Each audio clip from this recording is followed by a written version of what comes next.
Tere!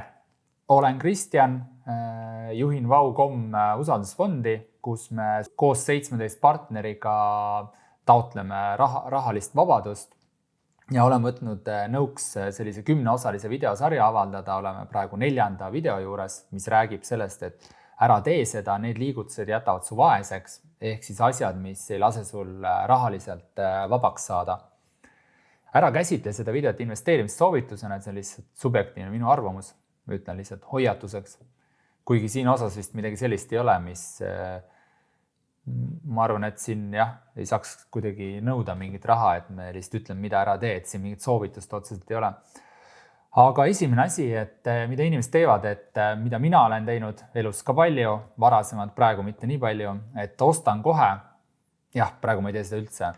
Et ostan kohe, see tähendab seda, et sa võtad laenu või liisingu selleks, et siis seda kaupa või teenust kohe kasutada, aga sa ei kogu selleks raha ja miks see su vaeseks jätab lihtsalt sellepärast, et sul kogu aeg tiksub mingi intress, punkt 1, et sa maksad sellest nagu üle.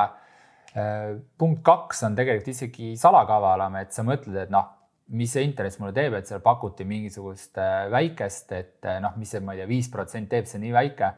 Aga konks on selles, et sa tarbid lihtsalt üle, sellepärast, et sul ei ole seda raha hetkel ja sa lubad endale palju rohkem, kui sa saaksid. Et ma nägin seda ise, kui ma kasutasin liisingu autosid, et sa võtad ikkagi kõik asjad, mis saab lihtsalt, et oleks äge ja sinna see raha läheb. Ja mis on veel selle kaupmehed on kavalad ja nad pakuvad sulle seda liisingut niimoodi, et sa ise sellest aru ei saa. Nad ütlevad, et maksa 2/4 osas, et intressi ei ole. Mingid sellised pakkumised, aga nad on kõik tegelikult intressiga, lihtsalt see on peidetud sinu hinna sisse. Kui sa süvitsi hakkad uurima, saad aru, et kuskilt saab seda kaupa odavamalt ja see on juba kauba hinna juurdehindluse sees on see intress. Teine asi, et kui sa teed midagi sellist, et näiteks sina ise või sul keegi, et sa sponsoreerid, põhimõtteliselt maksad kinni mingit autorallit või motokrossi või sul on tenniseprofist laps ja sa ütled, et see on investeering, siis see nagu põhimõtteliselt vale, et sa võid seda teha, et midagi ei ole keelatud, et sa võid teha, mida sa tahad. Aga sa pead arvestama seda, et need liigutused jätavad su vaesemaks, sellepärast, et kui su hobi näiteks motokross ja su sissetulek on keskmine, alla keskmise, et sa lihtsalt, see võtab kogu aeg nii suure osa sinu sissetulekutest, aga see ei tule mitte kunagi midagi juurde, et see on ainult enesele ohutseks, et su lapsest saab mingi prof näiteks või sust endast saab prof, kui sa oled vana inimene nagu mina profi jaoks, et seda kunagi ei juhtu, et see on ikkagi lihtsalt raha kulutamine, et sa pead seda endale niimoodi defineerima. Teine või kolmas asi, mis tuli pähe, et mõned inimesed otsivad endale, näiteks otsin praegu ideaalset ametit, ei tööta hetkel, et siin et jälle väga halb asi, kui su sissetulekut ei ole ja sa otsid nagu ennast, et äkki sa proovid seda ennast leida läbi selle, et sa kuskil samal ajal töötad ja mingi raha jookseb, et kindlasti parem variant.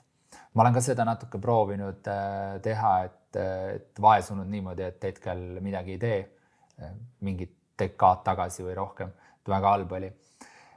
Siis praegu, mis võib-olla on aktuaalne, et kasutan pensioniraha elamiseks, selline 4. mõte, või mingid muud raha, mis kuskil tuleb, et kui sa elad enda nagu sellest mingist rahamassist, mis sul on pika aja jooksul kunagi sinna või mingi asjaolu tõttu sattunud, et sa peaksid ikkagi elama sellest rahast, mida sa iga kuu sisse tulekuna saad enda tööga, et kui sa seda ei tee, näiteks sa elad selle pensioniraha maha, siis sa harjud nende kõrgema kulutasemega, sa kogu aeg harjud selle leveliga ära ja sa ei saa sealt enam nagu välja. Lisaks on see rahaga otsas, et see on väga-väga halb asi.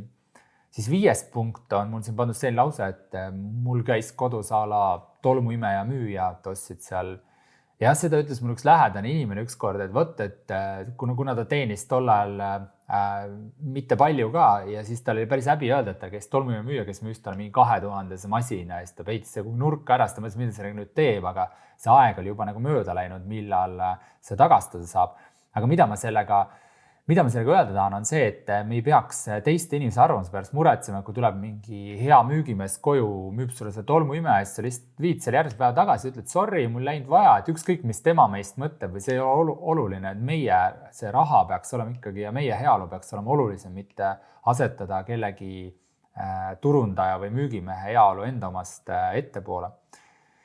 siis panin siia vanaemadele ühe sellise lause, et toetan lapselast, et tal on praegu raha otsas, et noh, see hakkab või see võib ka olla teistpidi, et sa toetad enda vanavanemat, kelle raha otsas, no seda on okei teha, aga sa pead arvestama seda, et iga inimene võiks endale elustiili, kui tal just ei ole mingit probleemi või puuet, et ta peaks saama endaga niimoodi hakkama, et ta ei vaja konstantselt kellegi teise rahastust, sest siis ta tõmbab selle teise inimese finantsid ka alla, lisaks sellele, et ta ise on võib-olla näiteks kui otse öelda siis laisk, aga noh, sugulased ikka kipuvad toetama näiteks, kui lapselaps on laisk, võib-olla ta teeb kooli nurga taha suitsu, aga vanem ikka vaatab, et noh, võiks talle ju raha anda kogu aeg ja nii edasi. Et tegelikult ta võiks minna kuhugi tööle taskuraha teenida, see oleks tal rahahariduslikus mõttes palju parem ja nagu jätkusuutlikum, et ta saaks endaga ise rohkem toime tulla. Et see oleks ta tulevikule mõeldes nagu hea. Ja siis 7. viimane punkt on selline, et ostame, võime ka muid asju osta, aga tavaliselt, mis on selline suur väljaminek, ostame endale auto ja serveerime seda. No oletame, meil on auto, sõidab kena tore, võib-olla moraalselt natuke väsinud, noh, emotsionaalselt, et ei ole see kõige uuem mingisugune mudel.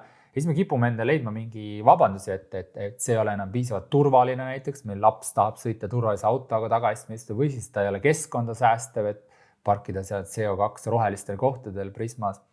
Et igal juhul me leiame mingisuguse sellise vabanduse, et enda kulu nagu õigustada, et kui sa sellist käitumist, see on ka minu teema täpselt, et õigustada, et no, siin kütusekulu on ikka palju madalam osta enda uue auto, aga kui sa nagu reaalselt lööd selle kokku, et sa annad tegelikult endale aimu, et kui sa lööd selle kokku, et tegelikult sa lihtsalt tahad seda kulu teha, tahad seda auto osta ja sinna sul see jõukuse kogumine jääbki, et sa lihtsalt tarbid ennast sellega vaeseks. Et sa võiks leida mingi sellise optimaalse variandi, et sa hoiaks ennast natuke tagasi, vahetaks seda autot harvem näiteks ja sul oleks ikkagi raha, et neid investeeringuid teha.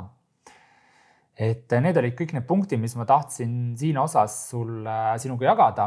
Et kui sulle see sisu meeldis, vajuta like nuppu, suur aitäh sulle sellest ja kui sa meie fondi vastu huvi tunned, siis vaata vau.com lehelt, saad meiega liituda, kui soovid ja kohtume järgmises videos.